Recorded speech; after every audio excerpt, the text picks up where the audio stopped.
Assalamualaikum warahmatullahi wabarakatuh.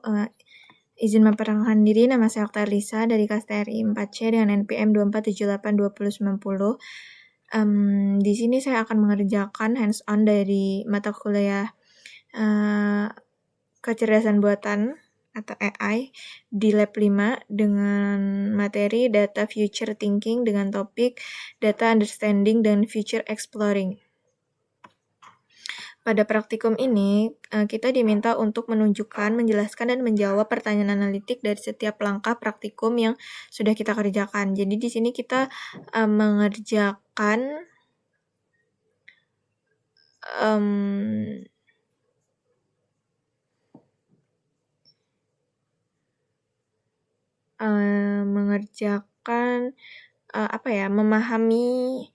memahami perilaku dari pelanggan melalui eksplorasi fitur dan analisis pola pembatalan pesanan dari transaksi yang nyata. Nah, datasetnya itu di sini sudah diberikan. Datasetnya itu ini. Dan di sini kita menggunakan Python, menggunakan Colab, dan library-nya di sini kita menggunakan Pandas dan NumPy.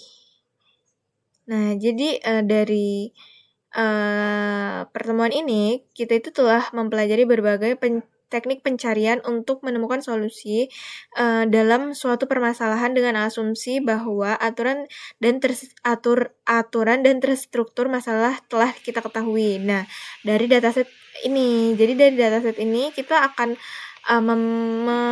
memahami perilaku pelanggan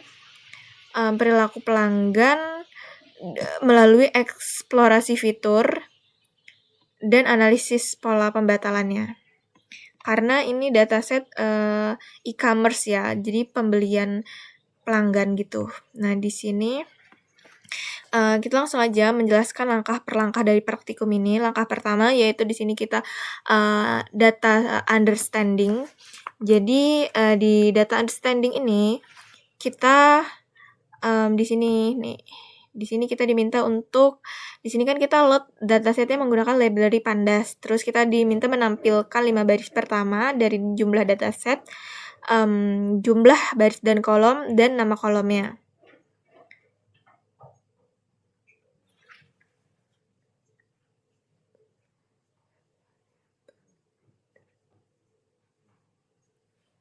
Nah, oke, di sini.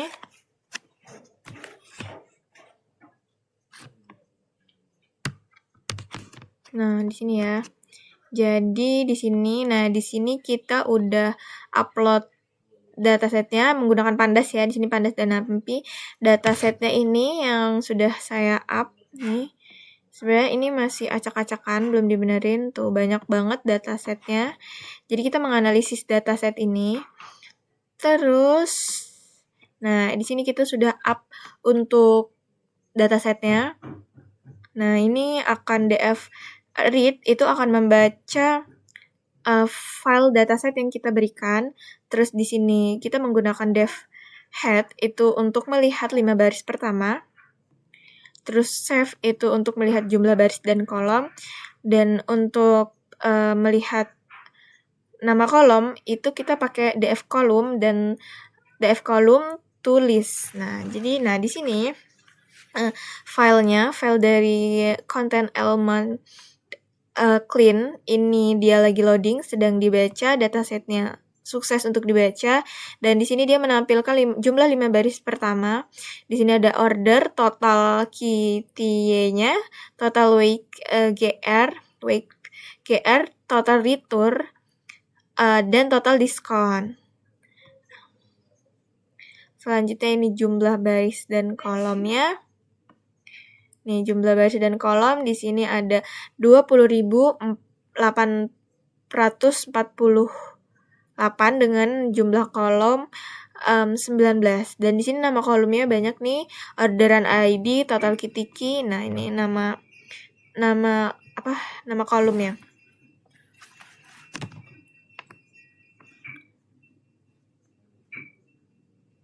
Jadi variabel target kita di sini yaitu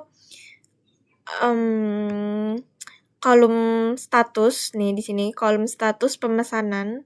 Ini adalah variabel target kita. Di sini kita bisa lihat yang selesai dan yang batal. Terus fitur numerik di sini contohnya ada fitur numerik total kitikinya. Itu adalah fitur numerik yaitu jumlah kuantitas dari produk tersebut. Terus dan total pembayaran. Total pembayaran nilai akhir dari transaksi penjualan tersebut. Sedangkan fitur kategori adalah metode pembayaran, provinsi, dan opsi pengiriman. Ya, seperti itu. Langkah yang kedua, di sini kita data processing. Nah, di sini kita membuat dua fitur, is cancelled untuk status pembayaran dan is COD untuk metode pembayaran. Nah, ini kita ekstrak informasinya, kita ambil jam dari kolom pemesanan tersebut, terus kita buat minimal satu fitur tambahan berdasarkan analisis kita, terus kita simpan. Nah, ini hasil datanya itu akan kita simpan di sini dengan nama ini. Nah ini ya.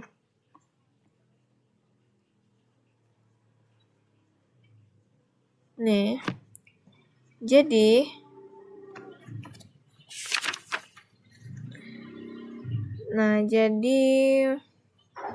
nih ya, is cancelled. Nah, is cancelled ini nih di sini untuk status pemesanan ya, jika nilai 1 jika batal, 0 jika tidak. Jadi agar komputer kita itu bisa menghitung presentasi secara matematis, kita buat seperti ini. Nah, terus selanjutnya di sini juga saya menggunakan fitur COD, yaitu untuk metode pembayaran. Metode bayar di tempat. Untuk metode bayar di tempat selain itu, kita juga di sini mengekstrak informasi hour-nya untuk waktu pemesanan itu dibuat pada kolom pemesanan. Jadi, kenapa kita buat orderan ini? Karena waktu pemesanan itu mencerminkan dari dari kondisi yang mesan gitu, pelanggan. Nah, selanjutnya datanya itu akan disimpan dalam bentuk CSV dengan nama ini, data proses dan NPM nih ya datanya.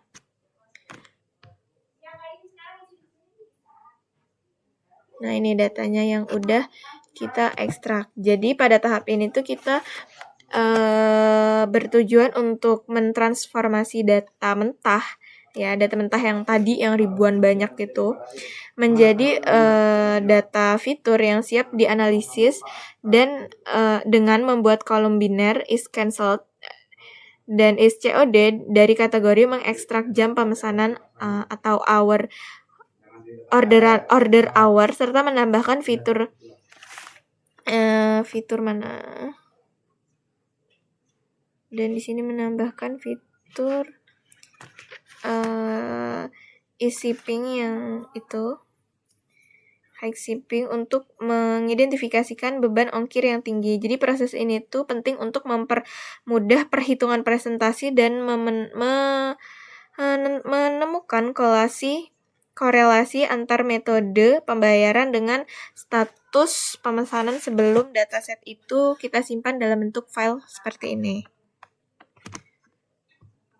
Oke, selanjutnya ini close aja.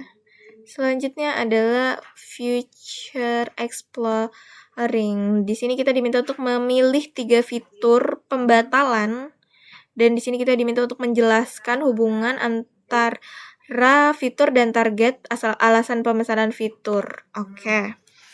Jadi kita buka dulu ininya. Jadi di sini saya memilih is COD, shipping dan order hour. Jadi kalau COD itu kan metode pembayarannya. Jadi kalau kita belum bayar, biasanya itu lebih lebih banyak untuk pelanggan itu meng-cancel ya, membatalkan pemesanan mereka. Terus ada ongkos kirim, yaitu biaya tambahan yang sering kali menjadi menjadi kayak mereka mikir 2 kali gitu loh kalau misalnya ada ongkir, apalagi ongkirnya terlalu mahal gitu. Pasti mereka mikir lebih mahal ongkir daripada harga barang yang mereka beli. Selanjutnya ada jam pemesanan. Nah, ada di jam-jam tertentu itu di dataset ya, menurut dataset di jam-jam tertentu itu banyak seperti malam hari biasanya orang-orang itu belanja secara impulsif.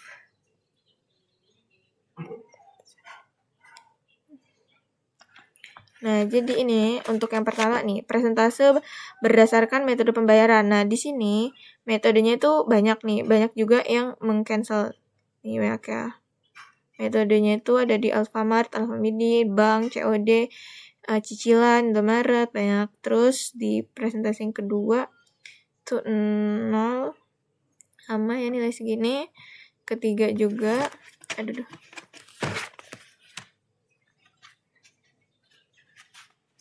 Nah, di sini saya akan menjawab pertanyaan yang ini yang jelaskan ya.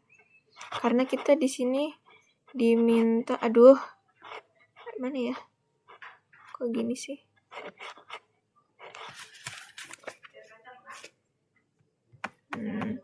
Diminta untuk menunjukkan, menjelaskan, dan menjawab pertanyaan. Nah, jadi pertanyaan nomor 3 ini, nah, kan tadi saya menggunakan fitur metode pembayaran ya. Jadi hubungan logisnya itu terdapat variabel tingkat pembatalan yang kontras antara metode pembayaran, di mana kita lihat outputnya dulu. Nah, ini di mana metode non-tunai instan seperti saldo ShopeePay. Nah, ini ShopeePay ya.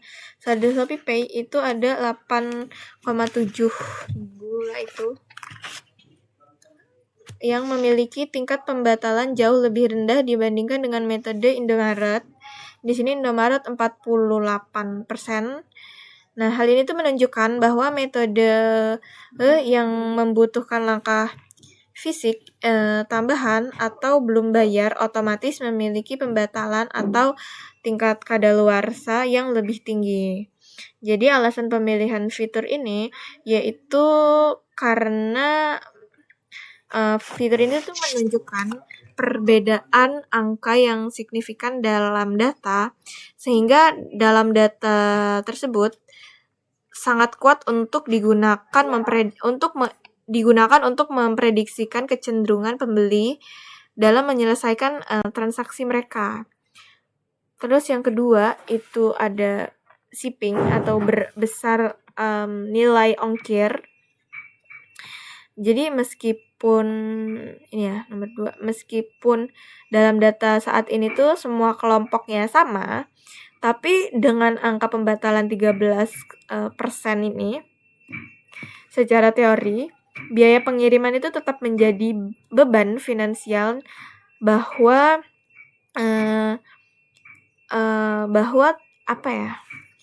itu tuh menjadi hambatan yang mendorong pembeli itu untuk membatalkan pesanan mereka, karena mereka pastinya mencari alternatif yang lain yang lebih murah, mungkin menggunakan metode lain pembayarannya. Terus alasan pemilihan dari fitur ini yaitu untuk melihat apakah ada ambang batas harga tertentu yang membuat pembeli itu merasa transaksi tersebut itu tidak lagi bernilai ekonomis. Yang ketiga yaitu ada order hour ya, atau jam pesanan. Jadi besaran pada data di jam-jam istirahat seperti pada pukul 1, 20% ya di sini. Dan pukul 2, 18%, ya memiliki tingkat pembatalan yang lebih tinggi. Nah, ini tuh memiliki hubungan logis bahwa pesanan yang dibuat saat malam hari itu cenderung bersifat impulsif dan kemudian dibatalkan saat pembeli kembali berpikir secara rasional di pagi harinya. Seperti itu, karena kan mereka pastinya setelah seharian beraktivitas, mungkin mereka kayak berpikir butuh ini tanpa berpikir panjang tentang hal-hal yang mereka beli gitu.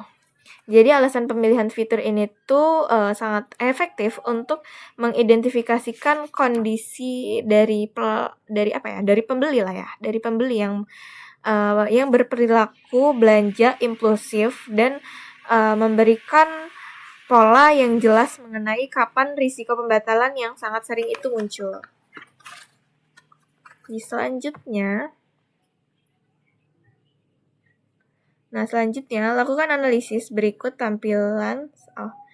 Nah, pertama itu kita diminta hitung presentase pembatalan dari COD versus non-COD. Terus kita analisis hubungan ongkir kirim dengan pembatalan. Yang ketiga, analisis hubungan jumlah produk dengan pembatalan. Coba kita lihat. Ini yang pertama ya, statusnya. Jadi ini statusnya.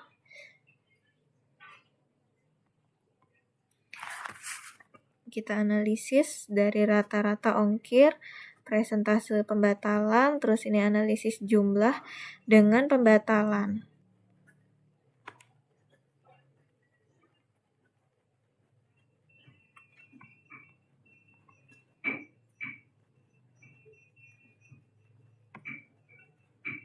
Ya.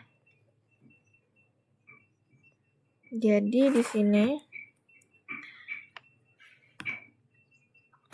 Nah, yang pertama itu presentase pembatalan COD versus non-COD.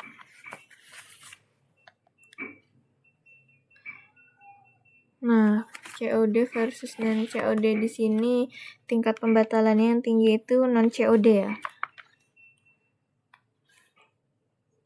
Total pesanan. Tapi ini total pesanannya yang ini.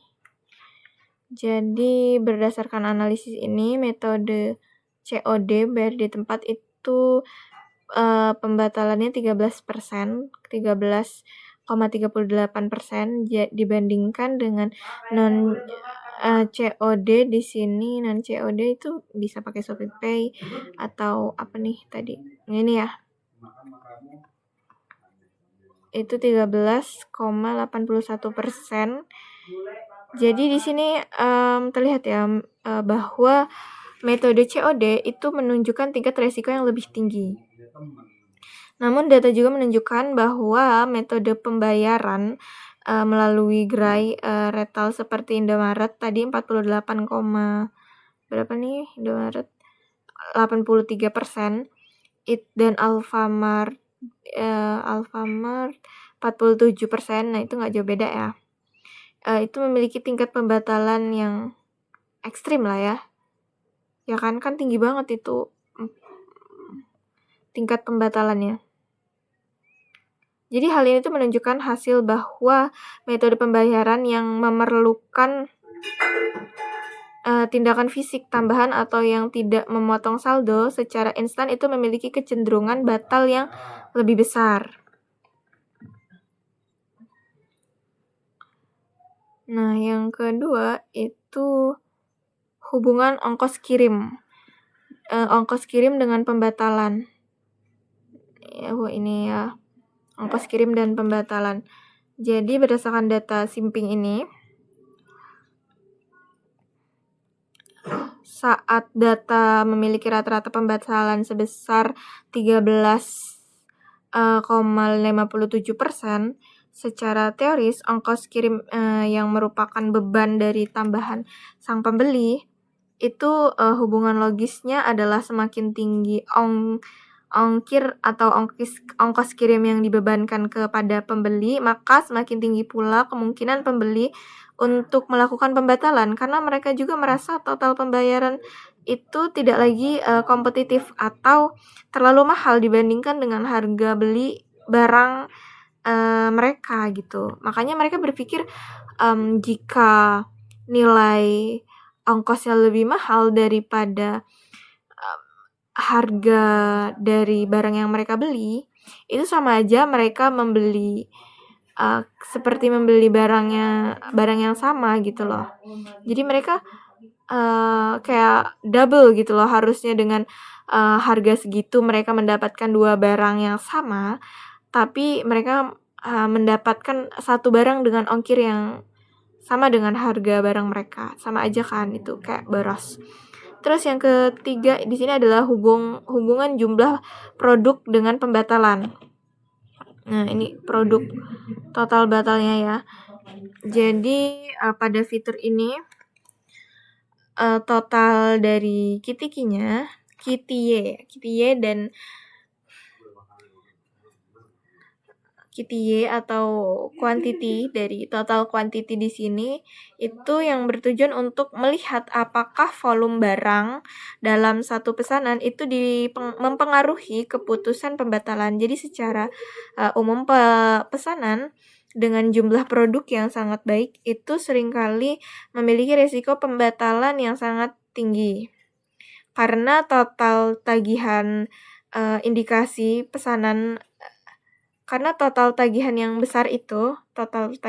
mereka yang besar itu memicu keraguan si pembeli atau bisa jadi mereka itu kayak bisa jadi merupakan kayak indikasi dari pesanan yang mereka pesan gitu lah. Jadi sebaliknya, jadi jika jumlah produknya sedikit namun ongkos kirimnya tetap mahal, juga sering memicu pembatalan karena efisiensi dari biaya yang rendah itu. Seperti itu.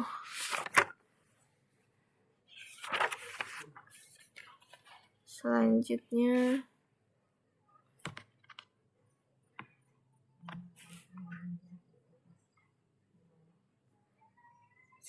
segmentasi data.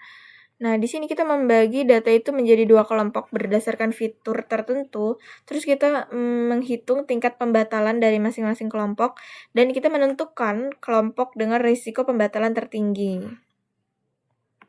Di sini kita lihat. Nah, di sini kita membaginya dengan berdasarkan fitur hour jam ya. Nah, di sini berdasarkan jam siang dan malam. Nih, jam dan malam. Ya, terlihat ya kalau pembatalan di malam hari itu lebih besar daripada di siang hari.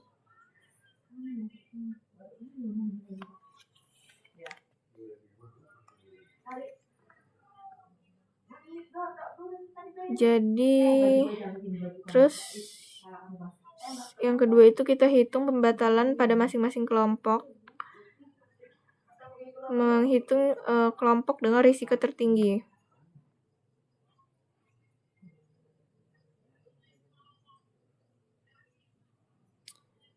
Ini ya. Jadi di sini pada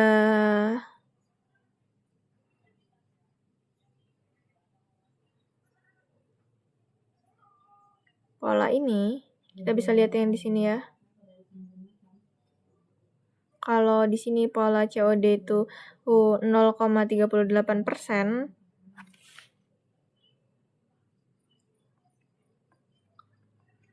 Nah, di sini juga kalau berdasarkan waktu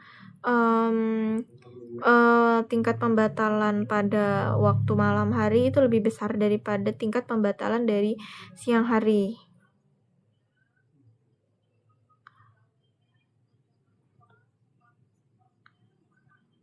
Jadi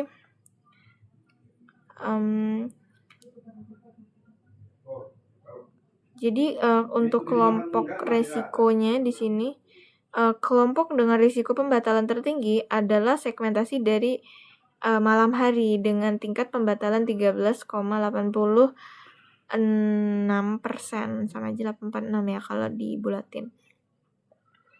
Jadi berdasarkan data ini, itu dapat disimpulkan bahwa kelompok dengan risiko pembatalan tertinggi itu disegmentasi malam hari, dan hal ini tuh memperkuat asumsi bahwa pesanan yang dibuat pada malam hari atau dini hari itu cenderung lebih bersifat impulsif, sehingga peluang pembatalan sang pembeli saat pembeli itu sadar gitu apa yang mereka beli di pagi hari itu menjadi lebih besar. Selanjutnya, nomor 6. Kita menganalisis konflik. Di sini satu data yang sesuai dengan pola umum dan satu data yang bertentangan.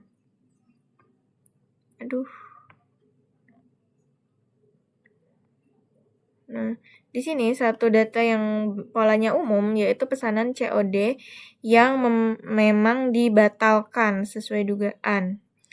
Jadi pola bertentangan di sini yaitu pesanan COD dengan non COD dengan transfer atau lain-lainnya, yang tapi tetap bisa mereka batalkan juga.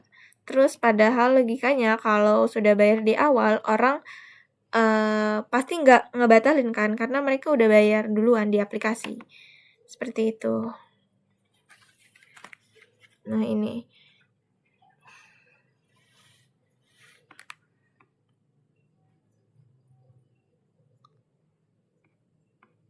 Nah ini waktunya, statusnya ini COD.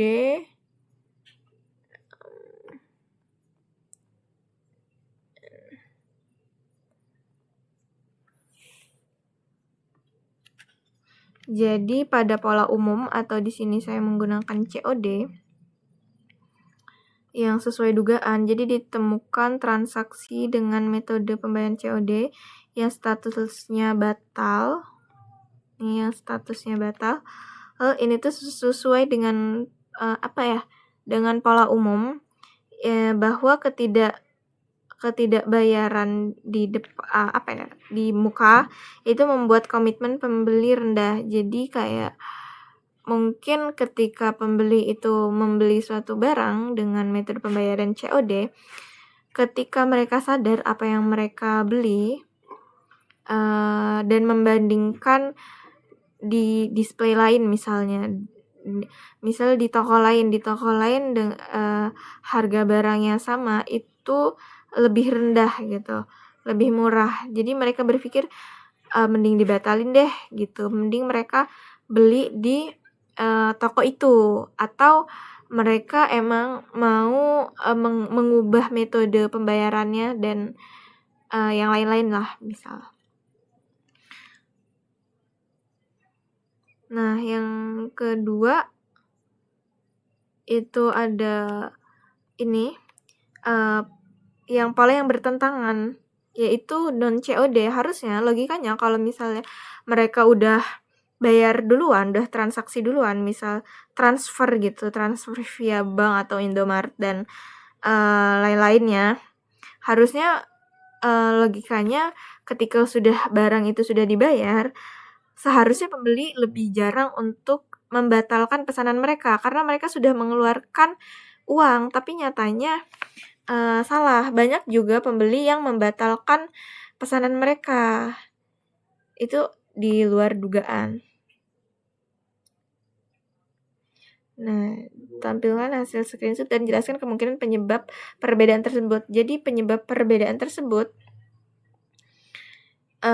atau konflik ini tuh terjadi akibat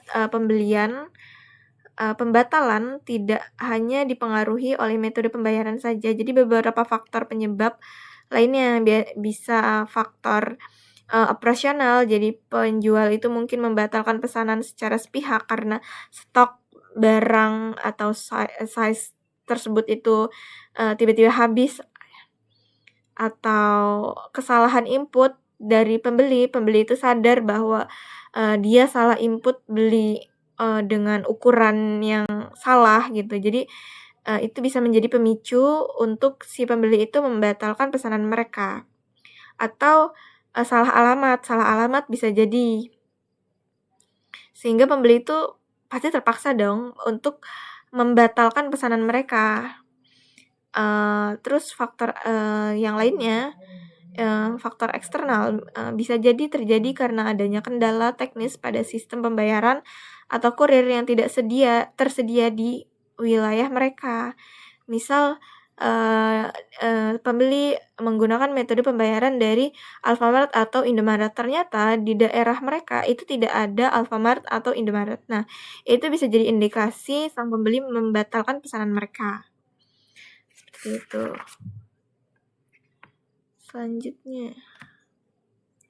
Selanjutnya di sini kita menjawab pertanyaan refleksi. Yang pertama, apakah pola dalam data dapat dijelaskan dengan aturan sederhana? Jadi pola dalam data datanya banyak. Polanya itu tidak mesti kita tidak sepenuhnya kita bisa menentukan pola dari dataset kita, karena bisa jadi acak gitu. Ada yang polanya kita bisa tentukan, ada juga polanya yang tidak bisa kita tentukan. Seperti metode COD tadi yang cenderung memiliki tingkat pembatalan yang lebih tinggi, atau pesanan di malam hari itu lebih beresiko.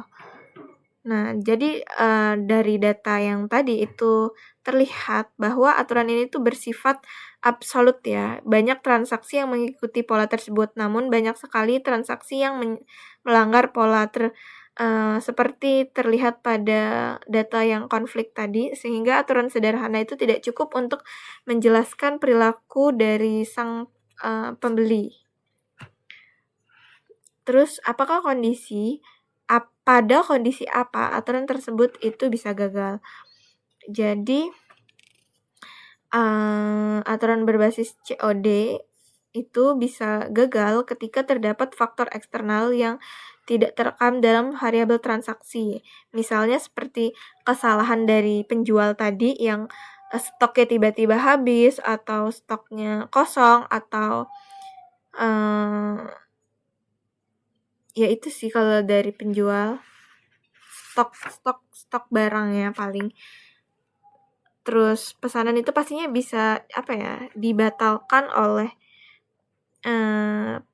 pembeli karena pesanan yang mereka itu tidak ada stoknya. Ya, jadi itu bisa bisa dibatalkan oleh sistem atau si penjual. Ya, bisa jadi karena stok barang yang tidak ada, dan itu kan berarti tidak sesuai dengan keinginan sang pembeli. Bisa juga terjadi karena perubahan situasional. Jadi pembeli itu melakukan pembatalan karena alasan dari mereka yang mungkin mereka salah input size, harusnya size M, dia milih size XL. Itu bisa jadi pemicu untuk membatalkan pesanan, atau mereka salah alamat dan salah metode pembayaran, itu bisa jadi. Terus kondisi teknis lainnya yaitu masalah pada sistem pembayaran atau metode ekstrim yang sudah saya jelaskan tadi. Misal dia sudah misal dia mendapatkan diskon tapi bayarnya pakai Alfamart, via Alfamart gitu.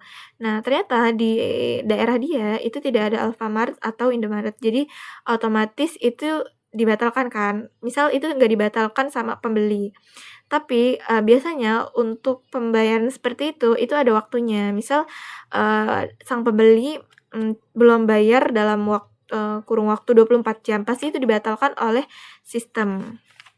Dibatalkan secara otomatis ya. Selanjutnya, apa kesulitan dalam membuat sistem otomatis berbasis aturan dari data ini? Jadi kesulitan utamanya yaitu dari kompleksitas perilaku pembeli. Jika kita menerapkan aturan yang kaku, misalnya otomatis mendesak pesanan dari jam 1 pagi itu atau dini hari, jadi kita akan kehilangan banyak pembeli potensial yang melakukan transaksi jujur. Ya. Selain itu, banyak juga fitur yang saling interaksi seperti metode pembayaran, lokasi, waktu, dan jumlah produk. Nah, untuk membuat penentuan ambang batasnya yang tepat untuk setiap aturan menjadi sangat sulit dan tidak efisien. Yang ke-8 di sini eksplorasi lanjutan. Pertanyaannya, jika variabel target dihilangkan, bagaimana Anda akan mengelompokkan data tersebut? Nah, jika variabel dihilangkan, maka di sini saya akan menggunakan pendekatan unsupervised learning, yaitu mengelompokkan tanpa label. Jadi khususnya pada algoritma clustering ini, seperti K-means clustering. Nah, di sini ada langkah-langkahnya. Yang pertama itu kita normalisasi dulu datanya, kita mengubah variabel numerik seperti total pembayaran atau total kuantitinya tadi. Itu agar skalanya itu seragam. Terus selanjutnya pemilihan fitur seperti fitur selection. Di situ kita memilih fitur-fitur yang relevan seperti lokasi dari geografis, metode pembayarannya, dan waktu pemesanan. Terus selanjutnya ada mengelompokkan secara clustering. Jadi mengelompokkan data ke dalam beberapa cluster dari kesamaan profil perilaku pengguna. Contohnya dari cluster pelanggan impulsif tadi ya, pelanggan yang sering belanja di malam hari dengan jumlah barang yang sedikit. Terus ada cluster pelanggan glosir, pelanggan yang memesan dalam jumlah banyak dengan geografis yang sama. Terus ada cluster pelanggan hemat, pelanggan yang sensitif terhadap ongkos kirim. Jadi kalau misalnya ongkos kirimnya mahal, dia pasti berpikir mending gak usah beli daripada ongkos kirimnya mahal gitu kan.